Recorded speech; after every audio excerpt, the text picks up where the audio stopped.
Reds 3-game series against the Tigers. The Tigers obviously had pretty high expectations coming into this year. Had a very aggressive offseason. Had a pretty good start to the season, but last couple months have struggled. Just give us kind of the overall feel of where things are with the Detroit Tigers. I see you're wearing a Pistons hat. Is that because of the Tigers' play of late? Yeah, it's been rough. We obviously Tigers came into this year expecting to compete for the AL Central with a division last year that really wasn't all that good. You had a Twins team that won a lot of games, but at the same time, they weren't much better than everyone else. And the Tigers ended up finishing second in the last series. They took 2 of 3 from Cleveland and jumped into second place.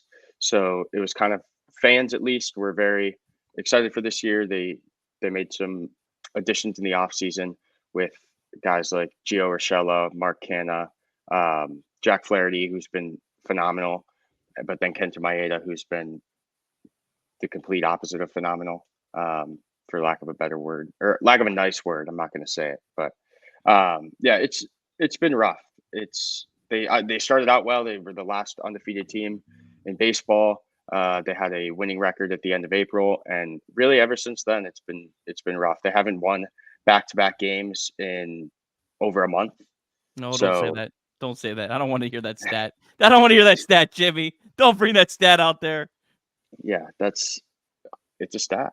I read it today, and it hurt reading it, but it's true. They haven't won back-to-back games in a month. I don't think they'll win back-to-back games in Cincinnati either. So I don't think there's much you need to worry about there. But yeah, I'm excited. We'll see, Jimmy. Baseball's a funny game. It's a funny game. No, it is 100%. Are you going? Are you going to all 3 games? No, I'm only going Sunday. I was hoping to go to all 3, but my birthday's actually on Sunday, so I came up to see my parents before to kind of be able to celebrate with them, and then I'll head down to the game on Sunday to watch Skubal. Okay, yeah, that'll be. We'll get to Skubal in a second because I know that's maybe makes the more importance of the first 2 games for the Reds. But we'll start off with Friday night's matchup. Carson Spiers going up against Reese Olson. I was going to say Matt Olson, and then I was like, that's not right. It's Reese Olson. I wish we had Matt Olson. Apple TV Plus game on Friday night. Olson's having a pretty good year, though. He is. Yeah, Olson he's been incredible. He's continuing to go out there, throw 5, 6, honestly, shutout innings. Every time he steps on the mound, it's just the Tigers somehow forget that they need to score to be able to win games, no matter how well Reese Olson's pitching. And so he's sitting at 2-8 with a 3.32 ERA. Yeah, it's been a little unfair to Reese Olson. So as of late, he's gotten a little more run support, but he's also struggled in about 3 of his last 4 starts. He got a win in his last outing, so hoping that carries over to tomorrow. But I think it'll be a close, low-scoring game tomorrow. That's my expectation. Let's talk about Reese Olson real quick, Jimmy. You mentioned it a little bit. His last start, 6 innings, 3 hits, 2 runs. One of them earned 1 walk and 4 strikeouts against St. Louis. Yep. This is a guy who started the season really solid. His first 10 starts of the year, 56 1/3, only gave up 40 hits, 12 earned runs in those 10 starts, a 1.92 ERA with a FIP of 2.89 over that time period. He had a 197 batting average against, and he was rewarded with a 1-5 record in those 10 starts. And then we get to June, and he's got a rough start to June. Goes 3 starts, 14 2/3. He gives up 17 earned runs for a 10.43 ERA and a FIP of only 4.73, but a batting average against 0.412. He's 0-3 in those starts. And then the last 3 starts, like you mentioned, seems to be back on track a little bit. 18 1/3 innings, 4 earned runs, 1.96 ERA over those last 3 games with 20 strikeouts and a 191 batting average again. So, did you see anything from Olson at the beginning of June or in general that kind of led to the struggles that he was facing, or any adjustments that you felt from him over the last couple starts? Yeah, I think with Reese Olson, at least the weight that he was carrying early in the season, kind of, I think it really weighed on him hard. And I think as the season went on and as the Tigers started to play worse and worse and start to lose games, I think he lost a lot of confidence, just on the mound in general. And I mean, it's frustrating. He's having a great year. And the record just isn't showing for it. He's not getting any help at all. But all he needs to do when he goes out there, I know he said it before, he's just go and throw the best game I possibly can, and hopefully the guys help me out. So I don't know. I'm not worried about him at all. Whenever he goes out on the mound, that's a game that I think Tigers fans expect to be competing in, expect to win, and they don't win them a lot. But I'm hoping that he continues on the trajectory that he is going towards, because having him and Tarik Skubal, who I'm sure we'll talk about here in a bit, that's a great 1-2 punch. Yeah, and for just to wrap up talking about Reese Olson, 1 career start against the Reds last year on September 14th. He went 6 innings of 2 hit ball, 1 earned run. That 1 run was a Spencer Steer solo home run. Reds active hitters are 3 for 16 with a 188 batting average against Olson in their career. So you mentioned Tarik Skubal. Really, I mean, at this point, I don't know the odds for sure, but one of the front runners for the Cy Young. What have you liked out of Skubal so far this year? We'll see him on Sunday. Yeah, I mean, Tarik Skubal is the most dominant pitcher in the league right now. He's sitting at a 2.45 ERA, over 103 innings pitched with 119 strikeouts and a .93 WHIP. Which, whenever he's on the mound, it is an expectation that the Tigers win a baseball game, and he gets out of pretty much any jam you could possibly get into. But it's he, like you said, he is. I believe he's still in first. I think it might be tied now. Corbin Burns is also having a great year, but he's phenomenal. His fastball is touching a little over 100 now. I believe he hit a little over 101, or right smack on 101. So he's dominant. I'm just hoping that he stays away from the injury bug that is seemingly taking over pitchers across the league because of his velocity. But he's incredible, and I hope that you guys enjoy watching it on Sunday. All right, so for the Reds on Friday night, Carson Spiers obviously coming off a brilliant start against the Cardinals. 6 innings, just gave up 1 run. I think has been everything you could have hoped for in the Reds rotation. And I think a guy that right now, he's got to pitch his way out of the Reds rotation. For the Tigers, it's been really the Riley Greene show, former top 5 overall prospect in the sport, having an incredible year.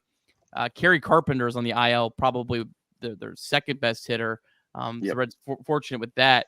Talk a little bit about Riley Greene, and then is there anyone else that right now in the Tigers lineup that the Reds should really watch out for, or Carson Spiers should watch out for in this game? Yeah, Riley Greene, obviously he's the Tigers' #1 bat. He's got 16 homers on the year. He was a double shy of the cycle last night in Minnesota in their 9-2 win. He's hitting 260 with a 354 on base percentage. His walk rate this season has helped him to be our most trustworthy bat. Every time he steps into the batter's box, he's hitting with an 851 OPS, a 137 OPS plus. I think with Riley Greene, it's frustrating too, because he's sitting at a 3.4 WAR, and he's really getting no love across the league for the numbers that he's putting up. He's one of the best, I'd say probably top 1 or 2 left fielders in the American League, and I think that he deserves some all-star mentions. I know that probably isn't going to be the case this season, but with the numbers that he's putting out there, he's definitely the number one guy that they should look at. And then number two is tough, because we've lost a lot of guys. We've sent a lot of guys who we thought were going to be very prominent bats this season down to AAA with Torkelson and Parker Meadows. Those were two guys that the Tigers were really leaning on. Javier Baez, obviously, not a good hitter. One guy that, honestly, Matt Vierling he's had a great year at the plate. He's got almost a 1 WAR now. He has 11 home runs. He already eclipsed his home run total of last season. Yesterday, actually, in Minnesota. He had 10 last season. He has 11 this season. He's usually hitting leadoff. Now he's made his way up there in the lineup. I would say Andy Ibanez, but I don't believe you guys are pitching any lefties, and he's most prominent against left-handed pitching.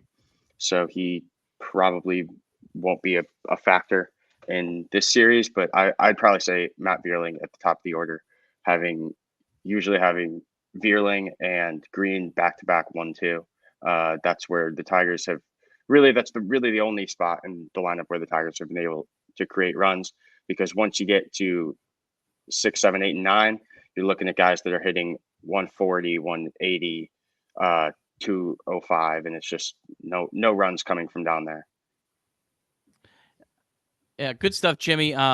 So Saturday, it's TBA right now for the Tigers. Fangraphs is projecting Matt Manning. I tried to do some research. I couldn't. You haven't saw any actual concrete information on that? No, I actually have not seen anything. I'm hoping that it's Matt Manning, just because he's won baseball games in the MLB for us the last couple of years. We had Kaiser Montero came up yesterday to fill in for Casey Mize, because it was supposed to be Casey Mize, and now he's on the IL. So I'm not quite sure what they're going to do with Manning, because when they set him down in the first place, they made it very clear that they were giving him things to work on, and he was going to be down there for a while. And in his time down there, he's sitting at about a 5 ERA. So I'm not quite sure if they're going to call him up, and I don't think they will. I think I'm leaning that they'll probably go with a bullpen game. So you could see a guy like Bo Brisky, who started for us before. They did a bullpen game last week where they had an opener for Kaiser Montero, who then pitched like the middle 5 innings. So I'm not quite sure what they're going to do. I'm leaning bullpen game, but you could see Matt Manning. Chances are low, so I'd probably say bullpen game. Matt Manning did throw 5 shutout innings against the Louisville Bats last week. So shout out to Matt Manning for that. The Reds will have Hunter Greene, so that obviously It's not going to be pretty. That on paper looks good, but you know what? As we've seen this year, throw a lot of stuff out the window in individual games because you never know what happened. And then Sunday, Graham Ashcraft, obviously Graham Ashcraft's last start at Yankee Stadium. I think we all had about the lowest expectations you could possibly have for a game. And what do you know? The Reds win the game. Ashcraft pitches pretty well. But the floor is yours, Jimmy. Tell us about Mr. Skubal, Cy Young candidate. Yeah, I mean, Skubal, he's got to win the Cy Young. That's really all I'm holding out hope for the rest of the season, as we continue to lose 5-6 games a week. But I expect them to beat the Reds on Sunday, and partially that's because I want them to win, because it is also my birthday. But yeah, Skubal he's dominant. It'll be fun to watch. You'll see him touch hopefully 100, 101 a couple times throughout the game. He doesn't let many guys on. Obviously, his whip is under 1. Strikes a lot of guys out, and yeah, it's going to be fun. I think going up against Ashcraft, who recently, obviously, like you said, had a good start in New York, brings a little bit more to that game from the Reds side of things, because again, at the end of the day, the Tigers lineup is very bad. So I think I'm also expecting a low scoring game on Sunday, probably like a 4-3 ish, 3-2 type of game, and whoever wins the pitching duel, which is usually Tarik Skubal, will win that game. Yeah, the Detroit Tigers struggling offensively this year. You mentioned, obviously, we talked about Riley Greene and Matt Vierling already. Those are the only two Tigers hitters with OPSs over 700 right now. Yep. How's our boy Javier Baez doing this year, Jimmy? He's not doing great. He's down in Toledo on a rehab assignment now. Is it a rehab assignment? Yeah, one of those. Yeah. No, I'm kind of at my end. I'm done fighting for him. I think he's enjoying the contract that he has, and not much else that he has to worry about. But yeah, he's slated to come back after this Red series, come back up from Toledo. And honestly, as much as I hate on him because he doesn't hit the ball ever, we do need him in the infield. We've kind of struggled with platooning Ryan Kreidler and Zach McKinstry, who both also can't hit, but then Ryan Kreidler, who is a AAA shortstop making errors night in and night out. It's rough. We need Javi back as much as I hate to admit it. The way Jimmy's talking, the Detroit Tigers are about to come into Cincinnati and put up 30 runs in this 3-game series. I don't like this combo, Nick. I don't either. It's hard for me to continue to be positive because it's been so long since the Tigers have been good. They haven't made the playoffs. They're coming on 10 years now. So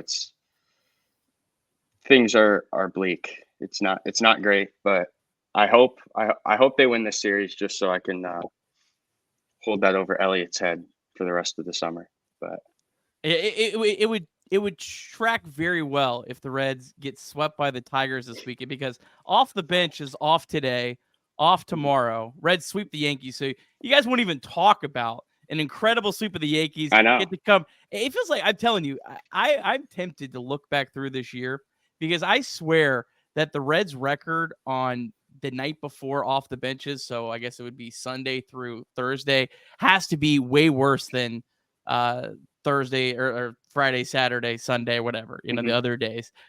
Because it feels like every time the Reds have had a big moment, there's no off the bench the next day. Yeah, like the Dodgers series. Yeah, exactly. It just it seems like it's gone that way. So, but Jimmy, appreciate you coming on. I love the insight into the Tigers. Great to get some real perspective as opposed to just two guys who watched I bet on the Tigers a couple times. I don't think I've actually watched the games. Shout out to the Tigers. Shout out to the Tigers today. A winning money line bet because they had the two-run auto win. Well, they lost 12-3. So hey, they were doesn't matter, Jimmy. They were up 3-1 at one point. That's all that matters. That's all that matters. But what I've been telling myself after the game today is that it actually finished in the 7th because of a rain delay. So I've been telling myself maybe they would have come back. You never know. I guess we'll never know. All right, Jimmy. Well, happy early birthday, my friend. Really appreciate you coming on last minute, helping us preview the Tigers, and we'll catch up again at some point. Yeah, of course. I'm excited for the series, and I'm hoping the Tigers can take 2 or 3, but we'll see.